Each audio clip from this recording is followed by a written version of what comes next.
আসসালামু আলাইকুম everyone, welcome to a new video. আশা করি আপনারা সবাই ভালো আছেন। আমার ভিডিও টাইটেল দেখে আপনারা অলরেডি জেনে গেছেন যে আমি কোথায় যাচ্ছি। জি, আজকে আমি বাহামাসে যাচ্ছি।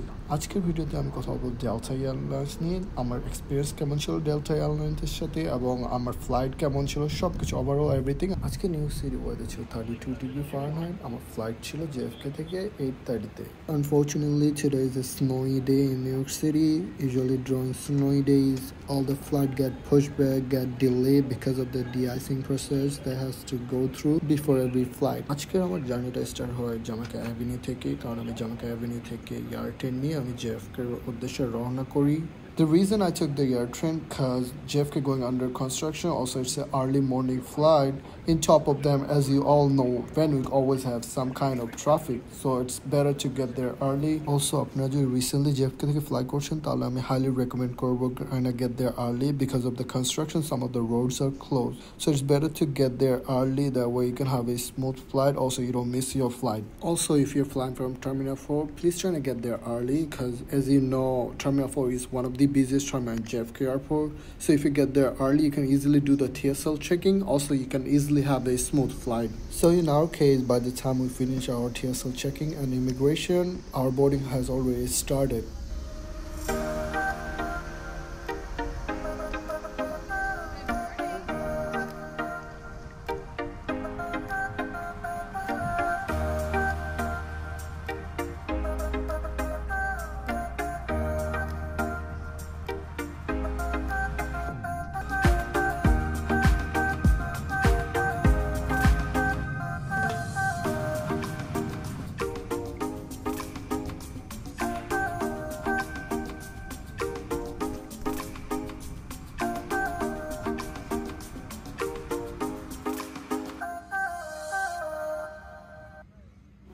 আমাদের বিমানটি ছিল বোরিং 737। আমার হাইট অনুযায়ী আমার কাছে ইনাফ লেগ স্পেস ছিল এবং আমাদের সিটে একটা হেড রেস্ট ছিল, যেটা অনেক হেল্পফুল।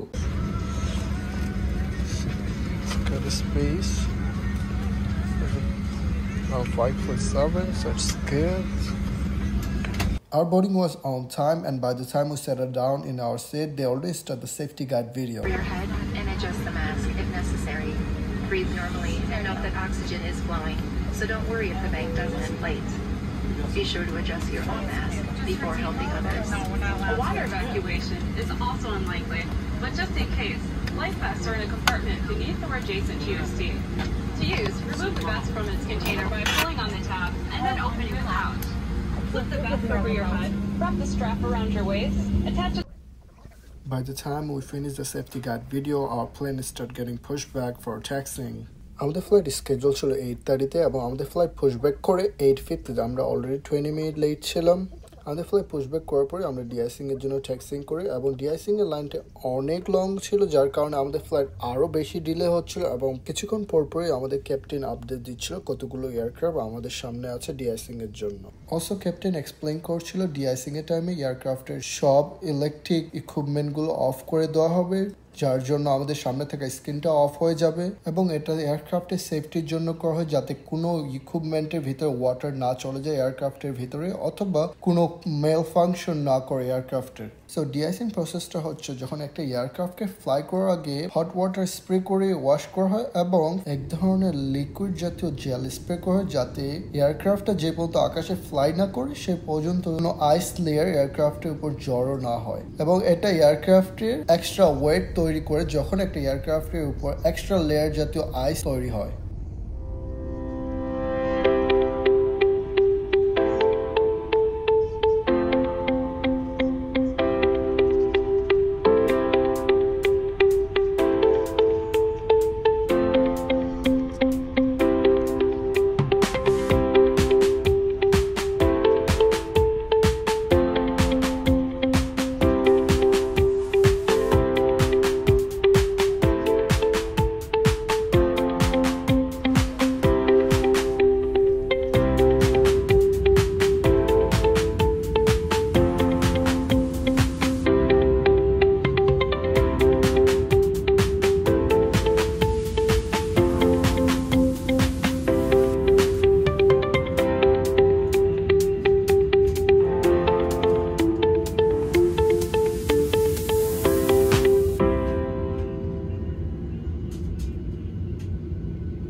এই পুরো ডিআইসিং প্রসেসটা অ্যাপ্রক্সিমেটলি 20 to 30 মিনিট লাগে শেষ করার জন্য। আমাদের ডিআইসিং প্রসেসটা শেষ করার পরেই আমরা ট্যাক্সিং করি টেক অফের জন্য।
আমাদের ফ্লাইটটা টেক অফ করে অ্যারাউন্ড 9:30। আমাদের ফ্লাইটটা 1 আওয়ার লেট ছিল।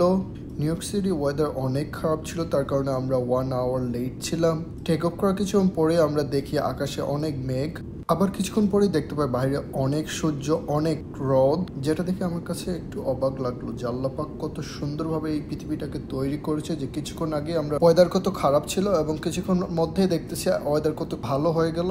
বাইরে দেখতে দেখতে কিছুক্ষণের মধ্যে আমার চোখে আরেকটা জিনিস নোটিস করলো যে আমাদের নিচ দিয়ে আরেকটা প্লেন ফ্লাই করছে অপোজিট সাইডে। তারপরেই আমি দেখি সিট বেল্ট সাইন অফ হয়ে গেছে। সো আমি ওয়াইফাইয়ের সাথে কানেক্ট করার ট্রাই করছিলাম, কারণ আমাদের এয়ারক্রাফটে ফুল ফ্রি ওয়াইফাই ছিল, যেটা অনেক হেল্পফুল ছিল। ভিডিও কল ছিল, আমরা টেক্সট মেসেজ করতে পারবো, ভিডিও দেখতে পারবো, মুভি দেখতে পারবো আমাদের ফোনে, যেটা অনেক হেল্পফুল ছিল টাইম স্পেন্ড করার জন্য। তার কিছুক্ষণ পরেই আমি রেস্টরুমটা চেক করতে যাই এবং রেস্টরুমটা অনেক ছোট ছিল প্লাস অনেক ক্লিন ছিল। আপনার যদি বোরিং 787 এর সাথে কম্পেয়ার করেন বাথরুমটা, তাহলে এটা অনেক ছোট বাথরুম, প্লাস দ্য সিঙ্কটাও অনেক ছোট ছিল। কিছুক্ষণের মধ্যে আবার সিট বেল্ট সাইন চলে আসে। সো আমি আমার সিটে ব্যাক করি এবং ব্যাক করে আমি দেখি স্ক্রিনে যে আমাদের প্লেনটা লেফট সাইডে টার্ন করছে। ভার্জিনিয়া বিচ হয়ে আমরা বাহামাসের দিকে যাচ্ছিলাম। দেখতে দেখতে কিছুক্ষণের ভিতরে আমাদের খাবার চলে আসে। আপনারা যারা নর্থ আমেরিকার ভিতরে ফ্লাই করছেন আপনারা অলরেডি জানেন যে এখানকার বেশিরভাগই এয়ারলাইন্স কোনো হেভি মিল সার্ভ করে না। ইউজুয়ালি তারা small amount of meal serve করে, like cookies, peanut or drink economic ক্লাসের জন্য। ডাজন্ট ম্যাটার আপনার ফ্লাইটে কতক্ষণ, ইউজুয়ালি তারা small amount of food serve করে। ইউজুয়ালি তারা হেভি মিল সার্ভ করে বিজনেস ক্লাস অথবা ফার্স্ট ক্লাসের জন্য। আমাদের মিলটা ফিনিশ করার পরে আমি কিছুক্ষণের জন্য রেস্ট নিচ্ছিলাম, আর তার কিছুক্ষণ পরে আমার নাইটমেয়ার শুরু হয়ে যায়। আমার লাইফে আমি অনেকবার ফ্লাই করছি, বাট আমার লাইফে আমি কখনো এই ধরনের টার্বুলেন্স ফেস করিনি। এত বাজে টার্বুলেন্স ছিল যেটা বলার বাইরে। এই টার্বুলেন্সটা পুরো 30 মিনিট ধরে চলতেছিল। এই টার্বুলেন্সের কারণে অনেকগুলো প্যাসেঞ্জার ভমিটিং করে, প্লাস সবাই ভয় পেয়ে গেছিল, স্পেশালি বেবিস গুলো অনেক ভয় পেয়ে কান্না করতেছিল পুরো ফ্লাইটে। টার্বুলেন্স চলাকালীন আমাদের ক্যাপ্টেন অ্যানাউন্স করে যে কেন এই টার্বুলেন্সটা হচ্ছে, এবং সে বারবার অ্যানাউন্স করছিল যে এই টার্বুলেন্সটা ইউজুয়ালি অলমোস্ট সব এয়ারলাইন্সে এই ধরনের টার্বুলেন্স ফেস করে এই রুট দিয়ে যাওয়ার সময়। 30 মিনিট ধরে এই টার্বুলেন্সটা চলাকালীন আমরা সবাই রেস্ট নিতে পারি, এতই বাজে টার্বুলেন্স ছিল যেটা বলার বাইরে।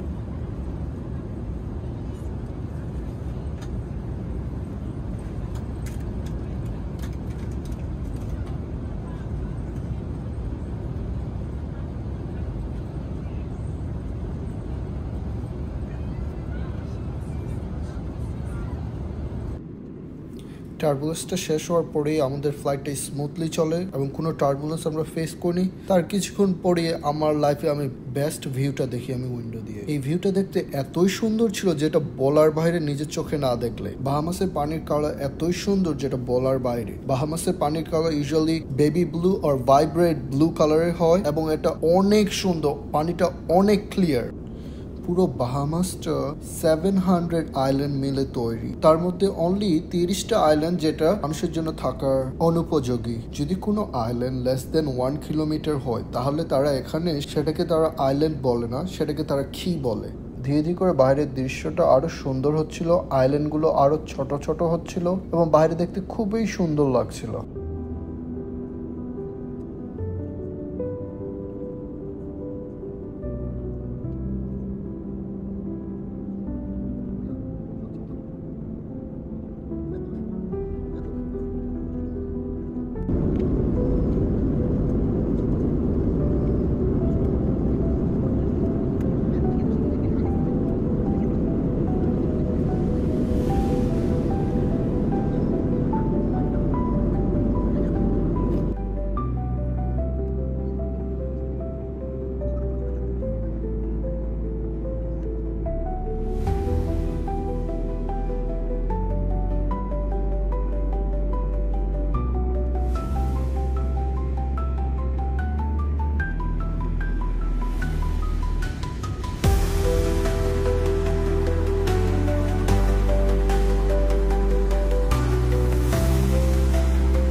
Ladies and gentlemen, has been our absolute pleasure to have you on board today. To prepare for landing, please ensure your seatbelt is fastened, your seat back and tray table are in their upright and locked position, and your aisle. And if your seat has a video monitor that extends from the armrest, that also must be stowed at this time. Please ensure your larger devices, such as laptops, are stowed at this time in a bag under the seat in front of you. They may not be stowed in seat pockets. You may continue to use mobile devices as long as they are properly secured. And finally, please check around your seat for any remaining cups, glasses, or any other items you would like to discard and pass them to the flight attendants as they come through the cabin. We will be landing shortly. দেখতে দেখতে আমাদের ফ্লাইটটা ধীরে ধীরে করে ল্যান্ডিংয়ের জন্য preparation নিচ্ছিল এবং আমাদের ফ্লাইটটা ধীরে ধীরে করে নিচে নামছিল। আরও আমরা যতই নিচে নামছিলাম বাইরের দৃশ্যটা আরও বেশি সুন্দর হচ্ছিল এবং পানিটা আরও সুন্দর দেখতে লাগছিল। পানিটা এতই সুন্দর দেখাচ্ছিল যে নিচে থাকা পাথরগুলো সব দেখা যাচ্ছিল। ওভারঅল আমার ডেলটা এয়ারলাইন্সের এক্সপিরিয়েন্সটা ভালো মন্দ দুটোই ছিল। স্পেশালি টার্বুলেন্সের টাইমে আমি অনেক ভয় পেয়ে গেছিলাম, প্লাস যারা প্যাসেঞ্জার ছিল তারা সবাই অলমোস্ট ভয় পেয়ে গেছিল এবং অনেকগুলো প্যাসেঞ্জার সিক হয়ে গেছিল। ওভারঅল বলতে গেলে আমাদের ফ্লাইটটা 1 hour 30 minute ডিলে হয়, বাট আমি বলবো যে এটা এয়ারলাইন্সের দোষ না, কারণ আমাদের ফ্লাইটটা বোর্ডিং অন টাইমে স্টার্ট হয়, জাস্ট ডিআইসিং এর কারণে আমাদের ফ্লাইটটা ডিলে হয়ে যায় এবং এটা আমি বলবো কমপ্লিটলি ওয়েদারের কারণে হয়েছে, এটা কোনো এয়ারলাইন্সের ফলস ছিল না। সো আমি পার্সোনালি মনে করি যে ডেলটা এয়ারলাইন্সের এক্সপিরিয়েন্সটা আমার কাছে ইন্টারেস্টিং ছিল just because of the turbulence. Other than that everything was good, the flight cruise and everything was nice, the tray and the seats were clean. Overall আমার ফার্স্ট টাইম ডেল্টা এয়ারলাইন্সের সাথে fly করার এক্সপিরিয়েন্সটা অনেক interesting ছিল। আমি বলবো এটা একটা নিউ এক্সপিরিয়েন্স আমার জন্য।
Welcome to Nassau, where the local time is 1:14 p.m. Please stay seated with your seatbelt fastened and carry an item stowed until the captain has turned off the seatbelt sign. Be careful when opening the overhead bins to avoid injury from items that may have shifted during flight, and please ensure you have all of your personal belongings before deplaning.